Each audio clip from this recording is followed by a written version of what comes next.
Bonjour à toutes et à tous et bienvenue dans le récap des annonces qu'il ne fallait pas manquer lors du Pokémon Day du 27 février 2025 et notamment le Pokémon Presents qui a annoncé tout un tas d'actualités au sujet des différents jeux et même univers Pokémon.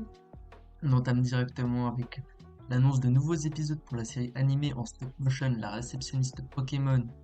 On a appris donc que de nouveaux épisodes devraient sortir en septembre 2025 sur Netflix. Du côté de Pokémon Go, le studio a annoncé que le circuit Pokémon Go Unis mondial aurait bel et bien lieu les 1er et 2 mars prochains et que durant cet événement, Kyurem noir et Kyurem blanc seraient disponibles dans des raids, mais également qu'on aurait une possibilité de croiser des Meloetta et des Victini Shiny lors de nos balades. Du côté de Pokémon Masters, toujours de nouveaux personnages ont été annoncés et qui sont notamment issus des remakes de la troisième génération, à savoir Saphir Alpha et Ruby Omega sortis il y a maintenant 10 ans. Du côté de Café Remix, on a appris que quelques nouveautés allaient arriver, avec notamment des événements ou encore des costumes à récupérer. Du côté de l'application Pokémon Sleep, je ne sais pas si beaucoup de monde l'utilise, mais bon, on a des nouveautés puisque Darkrai et Cresselia devraient rejoindre l'application avec visiblement un concept de rêve ou de cauchemar. À voir comment ce se fera. Du côté de Pokémon Unite, jeu beaucoup plus suivi par la Pokémon Company, le jeu MOBA a annoncé donc que Suicune, le Raichu d'Alola et Crémilly rejoindraient le jeu, à savoir donc pour Suicune le 1er mars, pour Raichu d'Alola en avril et pour Crémilly on n'a pas de date mais ça arrivera donc en 2025. Du côté des arrivées, et dans ce cas-là c'est plutôt un retour, le stade Outre-mer revient dans le jeu, et on a également appris qu'un nouveau mode de jeu devrait arriver au cours de cette année. Il s'intitule à peu près Premier à inscrire 500 points, à voir donc en 2025. Du côté de Pokémon TCG Pocket, dernière application Pokémon à avoir été lancée, une nouvelle extension devrait arriver, appelée Lumière Triomphale et qui visiblement serait basée sur Arceus. Ça arrivera donc le 28 février 2025, donc à savoir vraiment demain. Sachant que, petite annonce qui est quand même passée un peu inaperçue, les matchs classés seront disponibles d'ici fin mars sur l'application. Du côté par contre du jeu de cartes en physique, on a appris que la méga évolution allait arriver très prochainement. Enfin, on passe du côté des jeux vidéo avec quelques nouveautés pour Pokémon Écarlate et Violet, qui sont d'ores et déjà disponibles, ou encore très prochainement. Il s'agit donc de Coq pour le Motisma Phone et de Raid qui devrait arriver normalement dans les prochains jours, voire prochaines semaines. On reste du côté des jeux vidéo avec l'annonce surprise de ce Pokémon Presents, à savoir l'annonce de Pokémon Champions, un jeu de combat Pokémon qui est actuellement en développement par The Pokémon Works et non pas par Game Freak directement. Il s'agit d'un jeu de combat de Pokémon basé vraiment sur cette partie-là de la licence, sachant que dans le trailer, visiblement, on pourrait faire des combats simples, mais également des combats doubles en ligne. On a également vu que la Terra Cristallisation ou encore la Méga Évolution seraient disponibles dans le jeu.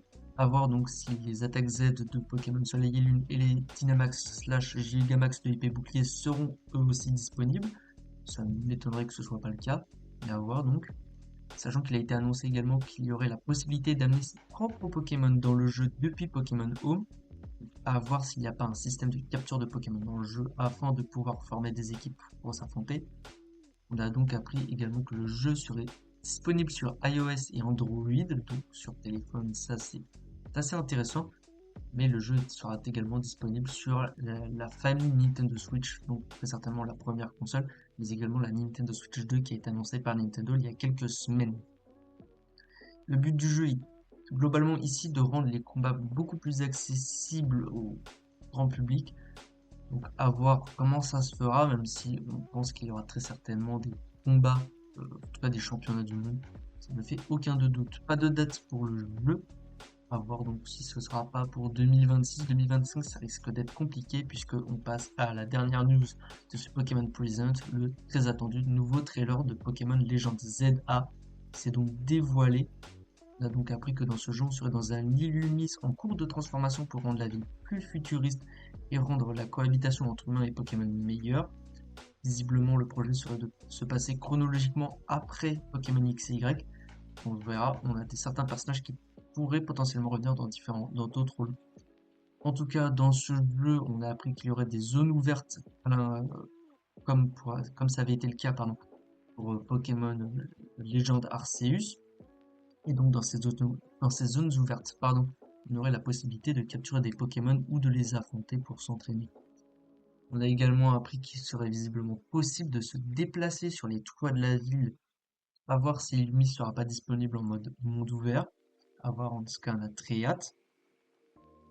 On a également appris, alors cette fois du côté de l'histoire, qu'on serait quelqu'un qui arriverait dans la ville et on tomberait sur trois nouveaux Pokémon, entre guillemets. On aurait donc le choix entre Germignon, Grukri, Keiminus, donc comme pour Pokémon Legend Arceus, trois starters issus de diverses générations, donc ce sera au choix. Côté des personnages, j'en parlais juste avant, on a déjà appris que quand on arriverait en ville, on se lierait d'amitié avec un ami slash rival, et ce serait au choix entre un garçon, à savoir Boro, ou une fille, Seti. On croiserait également AZ et Floette, donc issus de Pokémon X et Y, visiblement qui s'occuperait d'un hôtel dans lequel on vivrait pendant tout le cours du jeu.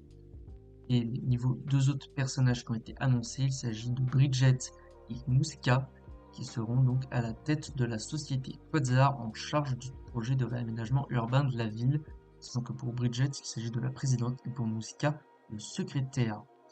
Du côté des annonces pour le jeu, on a appris que la méga évolution serait disponible donc, dans le jeu, comme ça avait été teasé lors de l'annonce du jeu.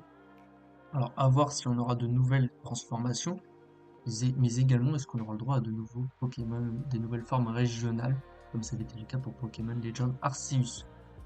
Côté belles annonces et belles promesses pour ce jeu, on a appris que les combats Pokémon se feraient dorénavant en temps réel, contrôlerait le dresseur qui ordonnerait les attaques de nos Pokémon. Alors à voir si pour le Pokémon, ce serait l'ordi qui gérerait les déplacements, à voir.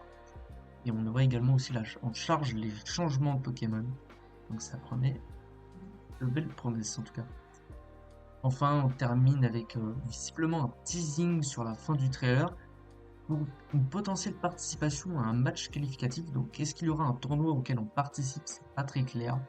À voir lors des prochaines annonces concernant le jeu. Jeu qui est donc prévu pour fin 2025, pas de date précise, ce sera très certainement en novembre, comme Pokémon nous a donné l'habitude. Ça avait été en janvier pour Pokémon Legends Arceus, à voir s'il n'y aura pas un petit report, on l'espère pas. Là, on a très hâte pour ce jeu qui fait vivement parler, puisque niveau graphisme, c'est pas dingue. Donc à voir s'il n'y aura pas une nette amélioration, sachant que visiblement là ça tournait sur la première Nintendo Switch, sachant que la Nintendo Switch 2 arrivera cette année, il y aura certainement un gap graphique. En tout cas, moi je vous remercie d'avoir suivi ce récap des actualités du Pokémon Presents qu'il ne fallait pas manquer, et je vous dis une bonne semaine, à plus tard pour des prochaines actualités pop culture.